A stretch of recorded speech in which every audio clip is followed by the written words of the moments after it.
Olá, queridos irmãos e queridas irmãs. Sejam bem-vindos a mais um estudo da nossa série sobre o Evangelho segundo o Espiritismo. Nós, atualmente, estamos estudando o capítulo 13 do livro, que tem o título Não saiba a vossa mão esquerda o que dê a vossa mão direita, e estamos estudando o item, dentro das instruções dos Espíritos, a beneficência.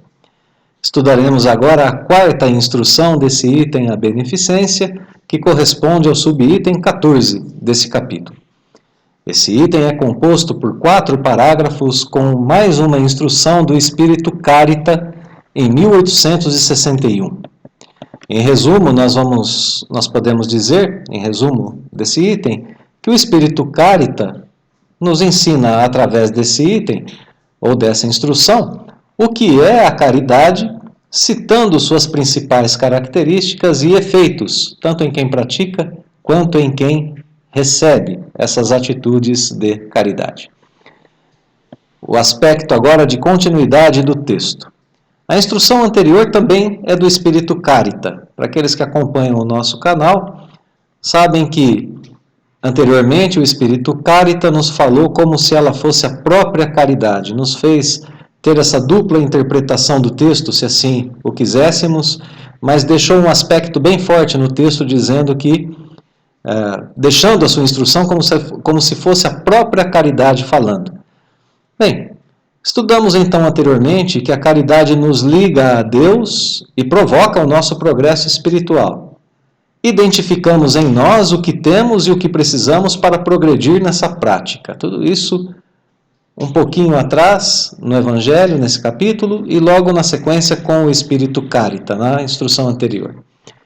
Agora, nessa instrução do Espírito Carita que nós veremos agora, nós passaremos pelo ensinamento que nos explica o que é a caridade, e através disso, ela vai nos ensinar que a caridade nos aproxima, além de nos aproximar de Deus, nos aproxima também uns dos outros, e que modifica a todos. Então aqui um aspecto bonito da caridade. E ponto de convergência e de sequência de texto, né? Anteriormente a gente viu que a caridade nos aproxima de Deus. Agora, Carita nos diz, ela nos aproxima também uns dos outros. Outro ponto de ideia de continuidade do texto, que nós podemos identificar. No item anterior, Carita dizia que a consciência de cada um é que dizia o que deveria ser feito em cada situação de aflição na Terra. Ou seja, a gente vê a situação de aflição e a consciência nos diz o que devemos fazer para auxiliar. E esse item que nós temos agora, que começaremos a estudar agora, começa justamente explicando a diferença entre caridade e esmola. Então, o que é fazer a caridade real e o que é dar uma esmola. Claro que o Evangelho vai pedir para que façamos sempre a caridade, não é? Então, apesar de o item anterior ter deixado à nossa consciência a decisão sobre o que deveria ser feito, existe essa frase da caridade no item anterior, né? Ela nos diz, bom, eu mostro o quadro, mas deixo a consciência de vocês o que fazer, senão vocês não teriam mérito da ação.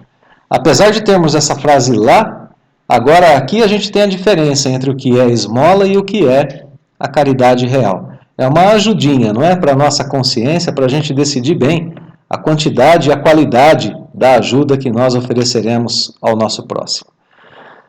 Então, essas as ideias de continuidade do texto. Vamos a ele. Aqui o primeiro parágrafo do nosso texto, portanto, subitem 14, quarta instrução das instruções dos Espíritos dentro do item a beneficência. Carita escreve: várias maneiras há de fazer-se a caridade, que muitos dentre vós confundem com a esmola. Diferença grande vai, no entanto, de uma para outra. A esmola, meus amigos, é algumas vezes útil, porque dá alívio aos pobres, mas é quase sempre humilhante, tanto para o que dá, quanto para aquele que a recebe. A caridade, ao contrário, liga o benfeitor ao beneficiado, e se disfarça de tantos modos. Pode-se ser caridoso, mesmo com os parentes e com os amigos, sendo uns indulgentes para com os outros, perdoando-se mutuamente as fraquezas, cuidando não ferir o amor próprio de ninguém. Vós espíritas, podeis sê-lo na vossa maneira de proceder para com os que não pensam como vós, induzindo os menos esclarecidos a crer, mas sem os chocar, sem investir contra suas convicções, e sim atraindo-os amavelmente às vossas reuniões, onde poderão ouvir-nos e onde saberemos descobrir nos seus corações a brecha para neles penetrarmos. Eis aí um dos aspectos da caridade. Então vamos retomando aqui o texto, né? Que começa justamente com essa diferença que nós dizíamos há pouco entre a esmola e caridade. Qual é a diferença? Então aqui a gente tem a esmola e depois a caridade. Ela diz que a esmola algumas vezes é útil, porque alivia quem recebe, alivia o pobre que a recebe. No entanto, a esmola é quase sempre humilhante. Bom, ela é humilhante não apenas para quem recebe, mas para os dois, tanto para quem dá quanto para quem recebe. Ora, por que é humilhante para os dois?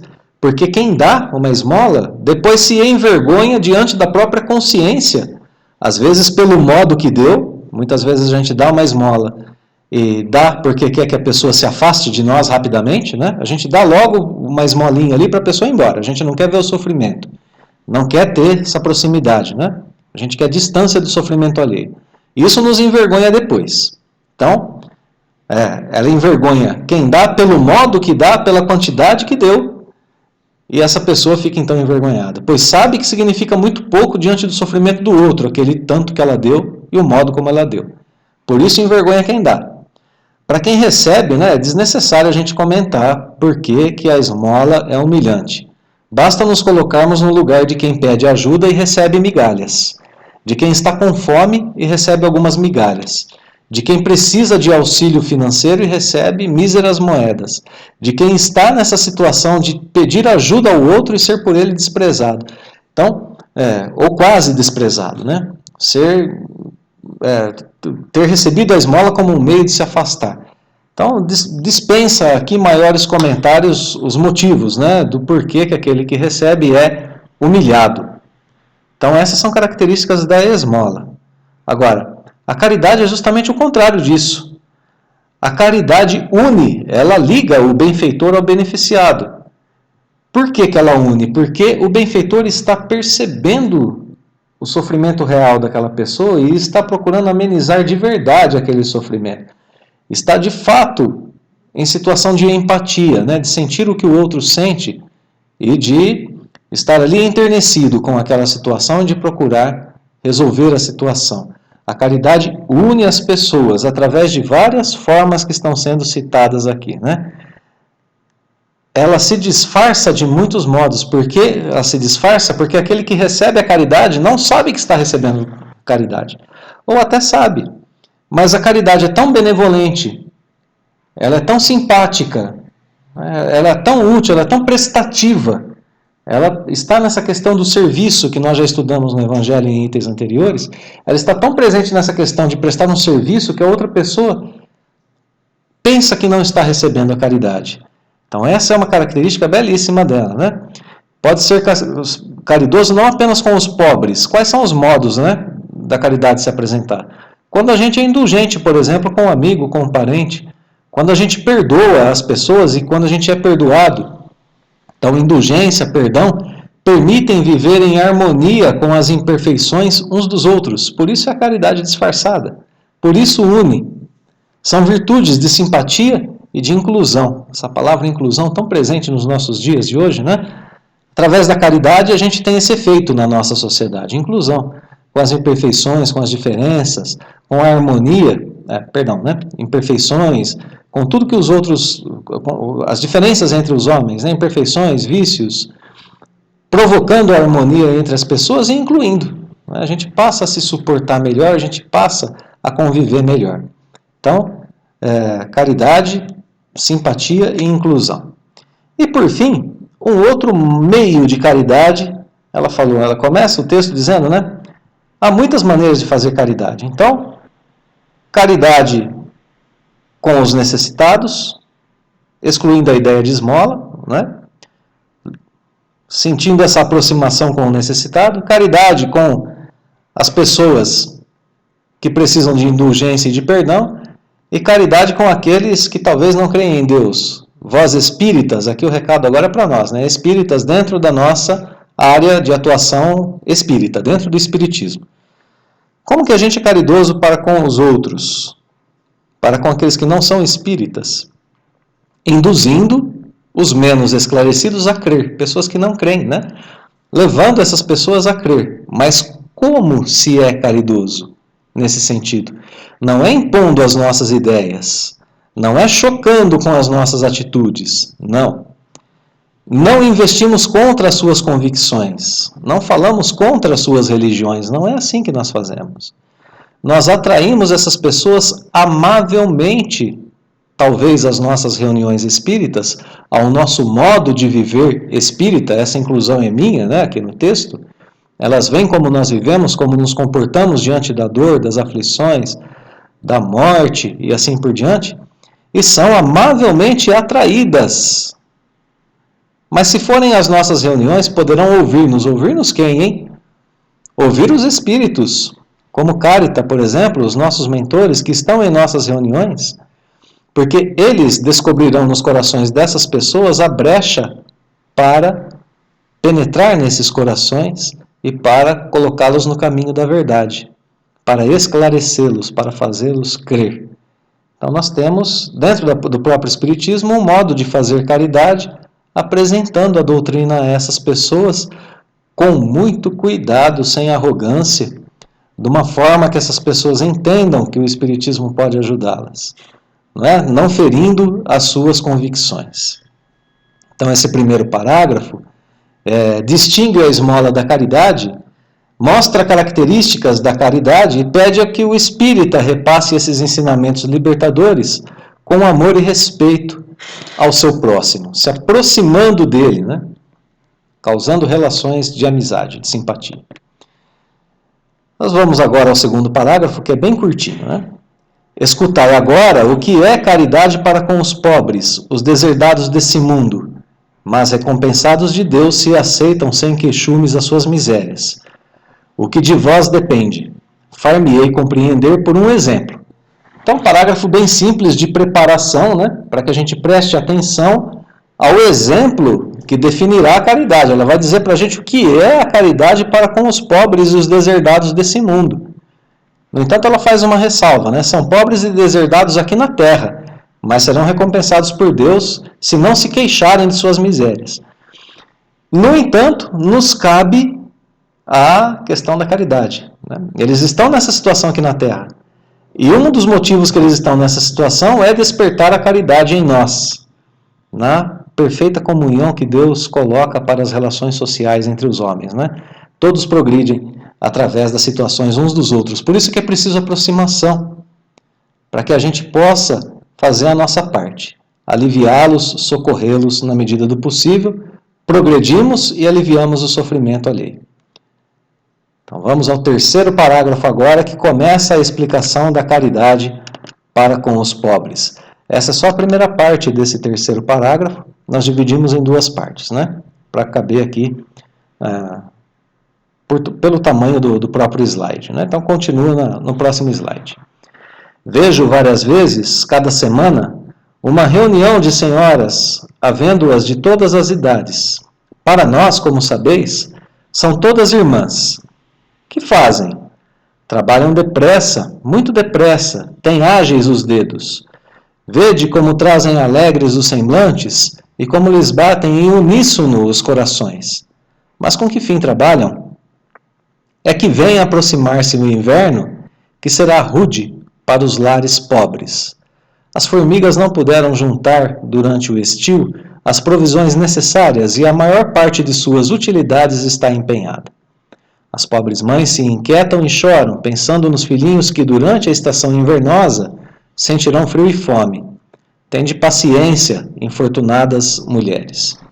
Então, nessa primeira parte, a gente vê que ela, para começar a explicar para a gente o que é a caridade para com os pobres, os necessitados, ela descreve uma reunião, é um exemplo que ela dá, né? Uma reunião de pessoas.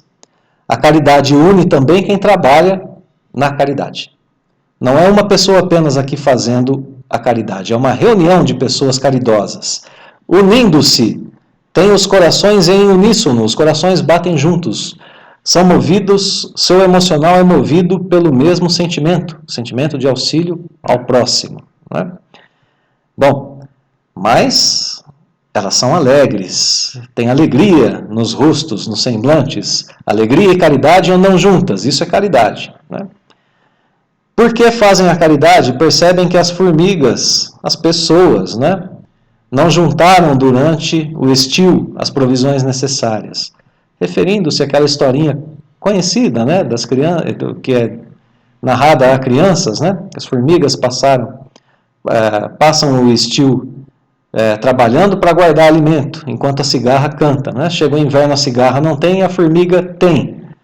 Agora aqui ela diz que as próprias formigas, né, essas pessoas, trabalharam, mas não conseguiram juntar o necessário. São pobres, são necessitadas. Né? Então, outra questão da caridade, percebem essa condição e antecipam a necessidade dos outros. Olha aqui, é assim que se ajuda na caridade real. Né? Sempre que possível, a gente antecipa a necessidade do outro. Começam a trabalhar antes do inverno para atender durante a necessidade. Essa é uma característica belíssima da caridade que normalmente a gente deixa passar, a gente não percebe. A gente espera a pessoa estar em dificuldade e a gente às vezes espera até ela pedir ajuda para só depois a gente se mexer, só depois a gente querer atender. E aqui, essa característica é exaltada, né, ressaltada, e vem mostrar para a gente como é a caridade real. Bom, termina a passagem conversando com as mães desesperadas e pedindo a elas paciência. Né? Tende paciência, infortunadas mulheres. O texto continua, esse terceiro parágrafo continua. Né? Então, até aqui, as primeiras características da caridade, essas que a gente apontou no texto. Continua então o terceiro parágrafo, na segunda parte desse terceiro parágrafo. Deus inspirou a outras mais aquinhoadas do que vós. Então, por que vocês têm que ter paciência? Porque Deus inspirou aquelas mulheres lá que estão em reunião, que têm um pouquinho mais de bens materiais e que já estão trabalhando por vocês. Por isso, tenham um pouquinho de paciência, né? Elas se reuniram e estão confeccionando roupinhas. Depois, um desses dias, quando a terra se achar coberta de neve e vós vos lamentardes dizendo, Deus não é justo, vai chegar esse dia, né? Do inverno. E elas vão perceber, não tenho roupa, não tenho alimento, e vão dizer, Deus não é justo. Que é o que vos sai dos lábios sempre que sofreis, a gente normalmente diz isso, né? Ou pensa pelo menos. Vereis surgir a filha de uma dessas boas trabalhadoras que se constituíram obreiras dos pobres, pois que é para vós que elas trabalham assim. E os vossos lamentos se mudarão em bênçãos, dado que no coração dos infelizes o amor acompanha de bem perto o ódio. Então vejamos aqui, né, como que esse parágrafo nos continua ensinando, né, o que é a caridade. Né? Deus inspirou as outras mulheres a fazer a caridade. Então a caridade aqui é algo que é inspirado por Deus. Mais uma característica da caridade.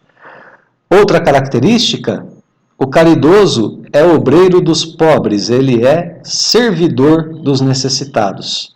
A ideia do serviço, já tantas vezes trabalhada nesse capítulo do Evangelho segundo o Espiritismo. Mais uma característica para juntarmos aquelas que nós vimos anteriormente. Né?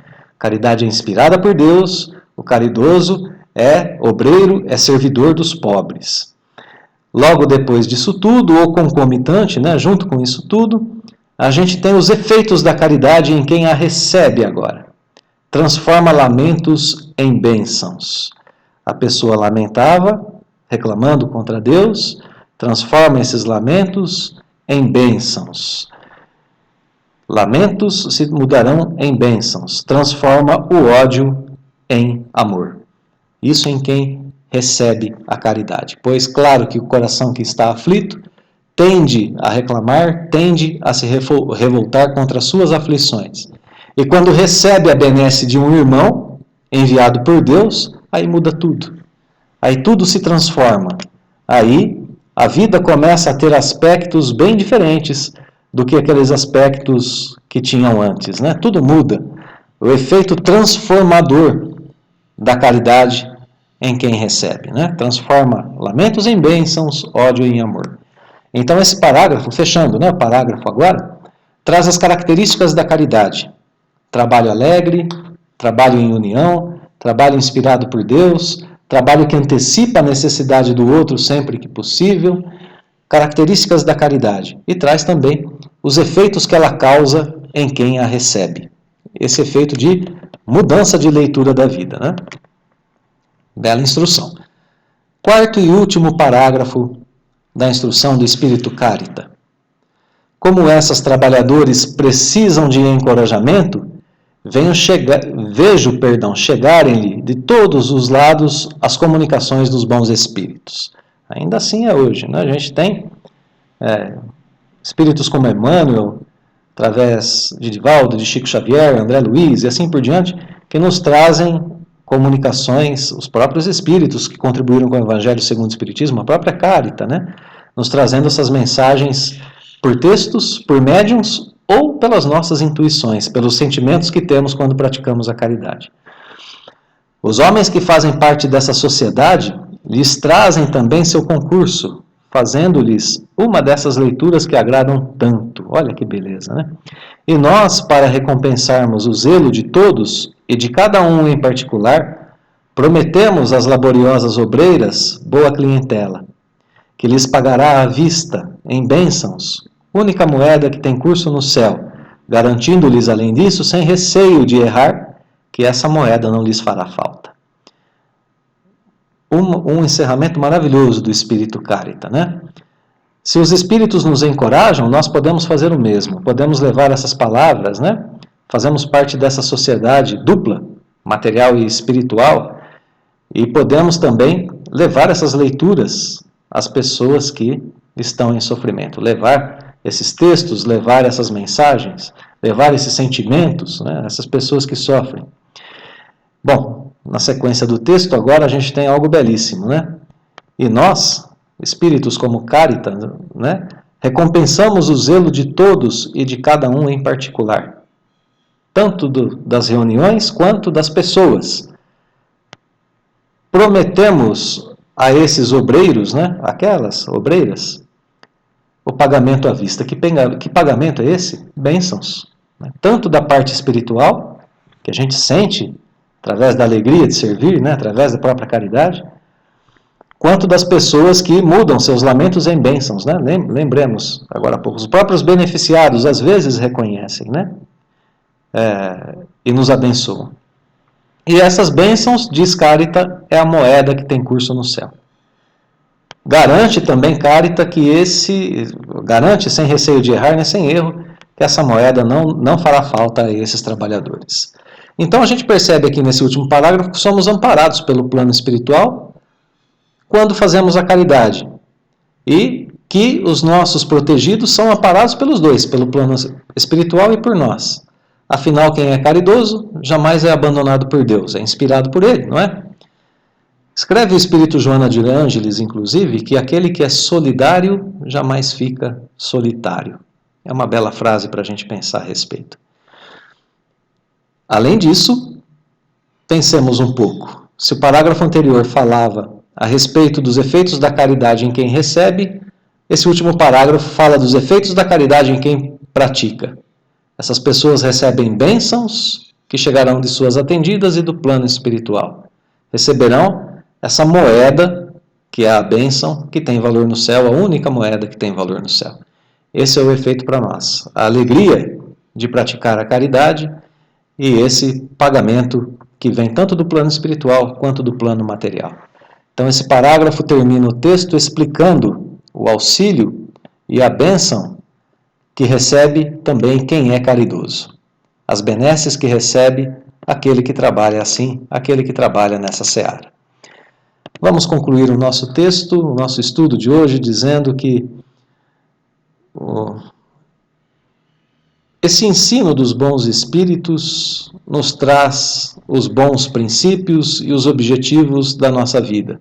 Indulgência, perdão, trabalho alegre em favor dos necessitados, divulgação da doutrina espírita, capacidade de transformar sofrimento em bênção, ódio em amor.